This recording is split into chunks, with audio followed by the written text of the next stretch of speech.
This is a bullish trend as identified by this indicator, and as you can see, the price went up. Now, down here the same indicator printed a clean support level, which the price cleanly bounced off of.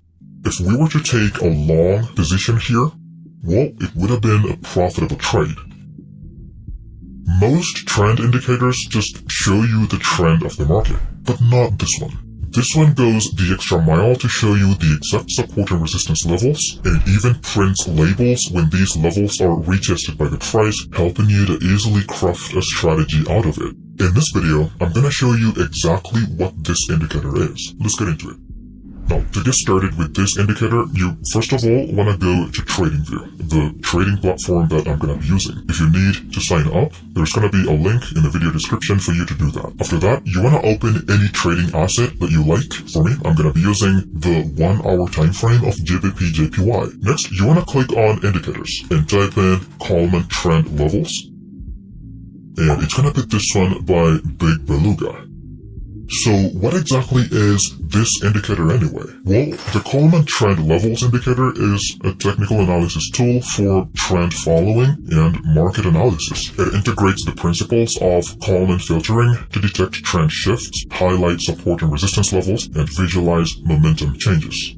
Kalman filtering, in the context of this indicator, is utilized as a method to smooth out and analyze price data, effectively filtering out market noise to highlight meaningful trends and support and resistance levels. Now, let's go over what this indicator is made of. First of all, we have the trend levels, which are these green and red trend clouds. They're actually made up of two lines, known as Kalman filters, specifically a fast Kalman filter and a slow Kalman filter. The fast Kalman filter, this one at the top, adapts more closely to price, while the slow Kalman filter, this one at the bottom, is less reactive to price changes. Together they form the green and red trend levels, which are useful when identifying the trends of the market. A green trend level indicates a bullish trend. On the other hand, a red trend level indicates a bearish trend. Next we have crossover boxes. These green and red boxes. They are printed whenever crossovers occur between the fast and the slow Kalman filters. A green crossover box appears when the fast Kalman filter crosses above the slow Kalman filter, signaling a potential support level. We also have retest signals. For these, we have to activate them in the indicator settings. But as you can see, there are these plus and X labels that indicate areas where the price retests these support and resistance levels. Additionally, we have these up and down arrows that indicate trend shifts. A green upward arrow is going to be printed whenever the trend of the market shifts from bearish to bullish. This number is just the price point where the exact crossover happened. On the other hand, a red downward arrow is going to be printed whenever the trend shifts from bearish to bullish. Now that we know exactly what this indicator is made of, the next question is, but how can we use it to trade? Well, it's really simple.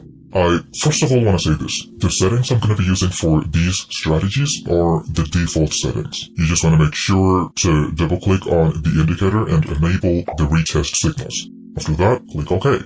Now, we have two strategies that are possible with this indicator. The first one is pullbacks. The second one is retests of support and resistance levels. Let's start with the very first one. Now, to take a long trade based on this pullback strategy, the first condition is to confirm that the trend of the market is bullish. That is going to be indicated by a green trend level like this, with the price heading upwards. Condition number two is to identify the pullback. Now, a pullback is going to be identified by this indicator like this. The price comes back down to the point where some of the candles open and close under the fast Kalman filter, this line at the top. But at the same time, no candles should open and close under the slow Kalman filter, this line at the bottom. So whenever you have something like this, well, that is a pullback, and the indicator is going to turn these candles to gray. Now, once we have the pullback, we need to confirm the end of it. That is going to happen when the candles turn back to green. We take a long position here.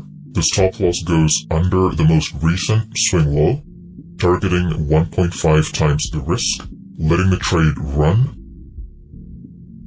and it was profitable. And of course, for a short position, it's going to be the opposite. You identify a bearish trend, which is going to be indicated by having a red trend level like this. And then for the pullback, you want to have the price coming all the way back up and then opening and closing above the fast Kalman filter, this line. As soon as that happens, provided it doesn't open and close above the upper line, then you have yourself a pullback. And these pullback candles are going to be colored gray. Now, to confirm the end of the pullback, we need the price to go down and have the candles turning back to red. That happened here. We take a short position, stop loss above the most recent swing high, take profit is going to be set at 1.5 times the risk, letting the trade run, and it was profitable.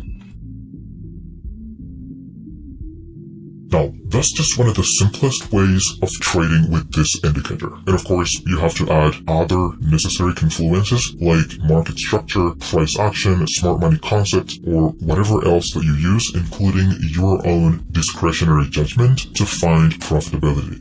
Now, the second method of trading with this indicator, which has extra confluences, is trading based on retests to these support and resistance levels. Let me show you. To take a long trade, the first condition, ensure the trend of the market is bullish, like this. Condition number 2, you want to have the price do a pullback into the trend level, like this. At the same time, during this pullback, the price should also retest a support level. Now, to retest a support level, the price just needs to either touch it with a wick, or it can also close inside of the level, but it should not close under it. If it closes under the level, the entry will become invalid, because that support level would be considered broken, hence invalidated. So right here we can see that it touched the level with a wick, which means it's a valid retest as well as a valid pullback. Next, to confirm our entry, we need a green candle to be printed. This is our entry.